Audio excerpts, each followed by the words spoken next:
मैं अयोध्या नरेश दशरथ पुत्र एवं प्रभु श्री राम का अनुज लक्ष्मण महापंडित महाज्ञानी रावण को गुरु रूप में सादर प्रणाम करता हूं। आयुष्मान भव लक्ष्मण। कहो, अपने जीवन की इस अंतिम लीला में मैं तुम्हारे किस हित की पूर्ति कर सकता हूं? हे महामना, नीति, धर्म, राजनीति एवं समस्त वेद शास्त्रों के ज्ञाता, आप अपने ज्ञान और अनुभवों की दीक्षा से लक्ष्मण के जीवन का मार्ग प्रशस्त करने की कृपा करें। मैं देख रहा हूं लक्ष्मण कि तुम एक योग्य शिष्य की पात्रता लेकर उपस्थित हुए। अस्तु, मैं अपने जीवन के कुछ अनुभव तुमसे अवश्य साझा करूंगा।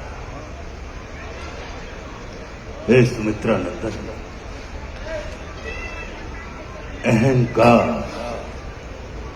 चाहे सत्ता का हो या सौंदर्य का, शक्ति का हो या भक्ति का, धन का हो या धर्म का, वो बड़े से बड़े विश्व विजेता को नष्ट कर देता है। इसका प्रत्यक्ष उदाहरण ये त्रिलोक विजेता, विद्या विशारद, महापंडित रावण है। अहंकार में तीनों गए, कुल, गौरव और वंश। ना मानो तो देख लो इस रावण का अंत। लक्ष्मण, रावण को अपने ज्ञान का अहंकार था और तुम्हारे भाई राम को अहंकार का ज्ञान था। लक्ष्मण, जीवन में सफल होने के लिए शत्रु दृष्टि और मित्र दृष्टि का भेद आना अनिवार्य है। मित्रता भले ही अपने समतुल्य या अपने से निम्न स्तर के व्यक्ति के साथ कर लेना, किंतु शत्रुता सदैव अपने से योग्य व्यक्ति के साथ ही ठानना, क्योंकि ये जगत हमारे व्यक्तित्व का आकलन हमारे मित्रों को देखकर नहीं, हमारे शत्रुओं को देखकर लगाता है। जितना बड़ा और गरिमापूर्ण हमारा शत्रु होता है, उतने ही बड़े और गरिमापूर्ण की ख्याति को हम प्राप्त होते हैं। देखो ना, इस जगत ने जो कुछ राम से जुड़कर प्राप्त नहीं किया, उसे रावण ने राम से लड़कर प्राप्त कर लिया। लक्ष्मण,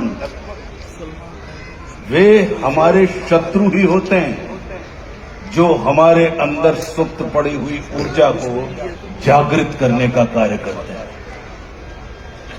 हमारा शत्रु ही होता है जो हमें असुरक्षा से निकालकर सुरक्षा में जाने की प्रेरणा देता है। वो हमारा शत्रु ही होता है जो हमें अपने सीमित वृत्त से निकालकर अपने वृत्त को असीमित करने की प्रेरणा देता है। इसलिए शत्रु तिरस्कार का नहीं, नमस्कार का पात्र होता है। कभी अपने शत्रु को नमस्कार करके देखना, वो तुम्हारा परिष्कार कर देगा। लक्ष्मण, जैसे शरीर को संचालित करने वाला मस्तिष्क आकार में शरीर से बड़ा नहीं होता, गज को संचालित करने वाला अंकुश आकार में गज से बड़ा नहीं होता, वैसे ही व्यवस्था को संचालित करने वाले व्यवस्थापक को कभी भी व्यवस्था से बड़ा नहीं होना चाहिए।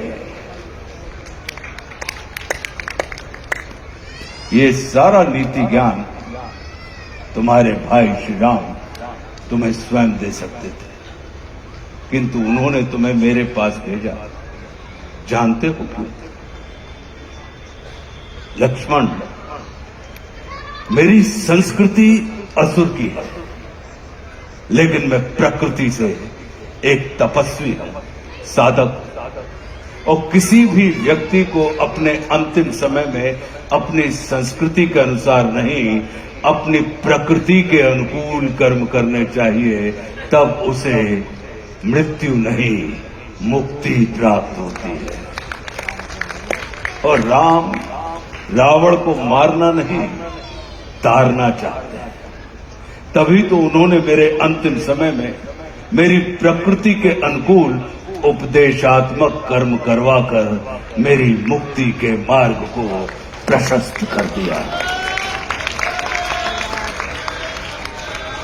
आने वाले समय में ये जगत कहेगा कि त्रिलोक विजेता, विद्या विशारद, महापंडित रावण की पराजय का एकमात्र कारण है कि उसके पास लक्ष्मण जैसा भाई नहीं था।